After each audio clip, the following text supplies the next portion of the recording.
datang di video tugas kelompok kami. Di sini kami akan mengajak kalian untuk membahas sebuah isu yang sangat penting dan sering terjadi di sekitar kita, yaitu pinjaman online ilegal.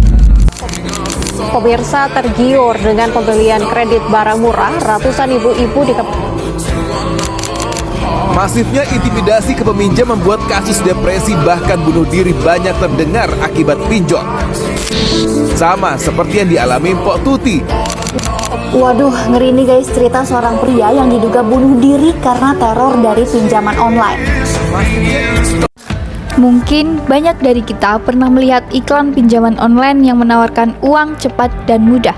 Tapi, di balik kemudahan itu ada bahaya besar yang mengintai terutama bagi mereka yang tidak teliti. Fenomena pinjaman online ilegal ini sangat meresahkan. Berdasarkan data dari Otoritas Jasa Keuangan atau OJK, kasus pengaduan terkait pinjol ilegal terus meningkat dari tahun ke tahun. Ini menunjukkan bahwa masalah ini bukan main-main. Nah, ciri-ciri dari pinjaman online ilegal juga sangat mudah untuk dikenali. Mereka biasanya menawarkan bunga yang sangat tinggi, meminta akses data pribadi yang berlebih seperti kontak dan galeri foto, serta tidak terdaftar secara resmi di OJK. Nah, praktik-praktik inilah yang menjadi awal mula dari permasalahan yang besar. Pinjaman online ilegal bukan hanya sekedar masalah keuangan, namun praktik-praktik penagihan yang mereka lakukan secara terang-terangan melanggar nilai-nilai luhur Pancasila. Nah, mari kita bedah satu persatu.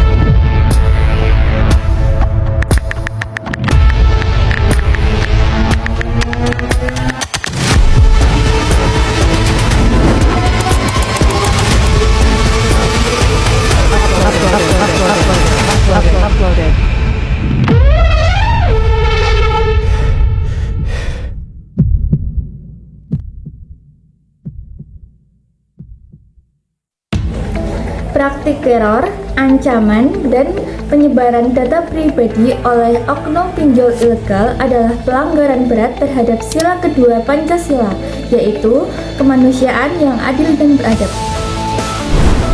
Sila ini mengajarkan kita bahwa setiap manusia memiliki harkat dan martabat yang sama. Namun, para penagih pinjol seringkali mengabaikannya. Mereka menyebarkan foto atau data pribadi korban ke kontak yang ada di ponselnya, sehingga membuat korban merasa malu dan tertekan. Tindakan tersebut tidak mencerminkan sikap adil dan beradab. Sebaliknya, hal itu merampas hak korban untuk diperlakukan secara manusiawi, bahkan bisa menimbulkan trauma dan depresi berat.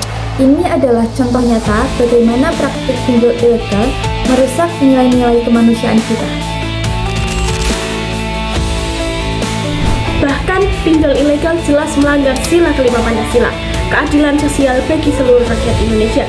Keadilan sosial menurut pemerataan kesejahteraan, bukan kesenjangan baru. Pinjol tuh rata-rata customer-nya adalah menengah ke bawah, which is UMR.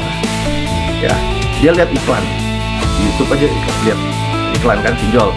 Oh, 10 juta bayarnya jadi 10.600.000. Nah, dia nginput data, jebret, mau pinjem ya.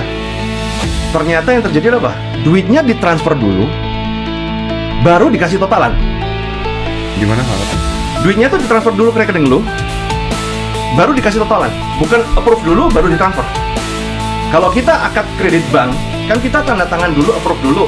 Totalannya kayak gini, baru ditransfer. Kan udah jelas tadi 10 juta jadi 10 juta atau berapa? Kenyataannya nggak begitu, 10 juta jadi 13 juta. Ada biaya admin, ternyata itu per 15 hari. Banyak kayak begitu bro. Itu pinjol. Oh ya? Iya. Pinjaman online ilegal mengambil keuntungan besar dari finansial orang lain. Mereka menerapkan bunga dan denda yang sangat mencekik, sehingga para korban semakin terpuruk dan sulit bangkit. Praktik ini menciptakan ketidakadilan yang nyata. Jadi, apa yang bisa kita lakukan? Kunci utamanya yaitu berhati-hati.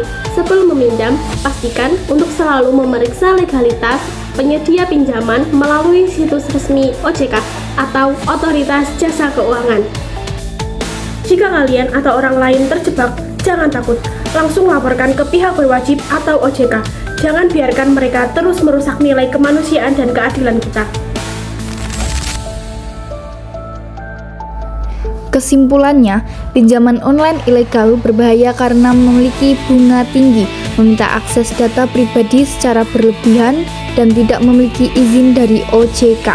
Praktik penagihan yang meneror dan mengancam melanggar sila kedua Pancasila, kemanusiaan yang adil dan beradab. Sedangkan bunga mencekik menciptakan ketidakadilan ekonomi dan melanggar sila kelima, keadilan sosial bagi seluruh rakyat Indonesia.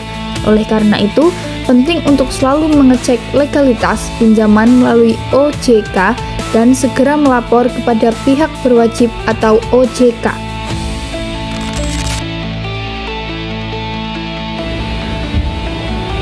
Marilah kita lindungi diri dan orang-orang di sekitar kita, pahami dan amalkan nilai-nilai Pancasila di setiap langkah-langkah kita.